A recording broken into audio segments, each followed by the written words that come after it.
நடிகர் விஜய் எதுக்காக நான் இந்த டைம்ல அரசியலுக்கு வரணும் கேட்டேன். ஆனா என்னன்னா, நீங்க ஆரம்பிக்கும் போதே இவ்வளவு பெரிய ஸ்டார், இவ்வளவு பெரிய இடம், நம்பர் 1 இல்லடா சாம், ஏதோ நடிக்கலான்னு வந்தேன். ஆனா நம்ம ஃபேன்ஸ், நம்ம மக்கள் வந்து என்னை தூக்கி அது உட்கார வச்சிட்டாங்க. என்னோட என்டையர் லைஃப், என்னோட என்டையர் கெரியரே வந்து என் ஃபேன்ஸுக்கு தான் டெடிகேட் பண்ணேன். ஏதோ பண்ணோண்டா நானு அப்படின்னே அந்த எண்ணம் இருந்துகிட்டே இருந்தது. ஐ பர்சனலி ஃபீல் பணம் சம்பாதிக்கணுமா தேவையில்லை.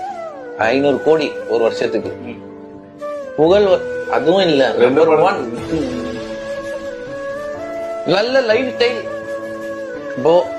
உண்மையாலே அவர் என்ன ஃபீல் பண்றேன்னா, எனக்கு இவ்வளவு கொடுத்த மக்களுக்கு நான் திருப்பி கொடுக்கணும், நான் செய்யணும் அப்படின்னு நினைக்கிறாரு. அதுதான் நம்பர் 1.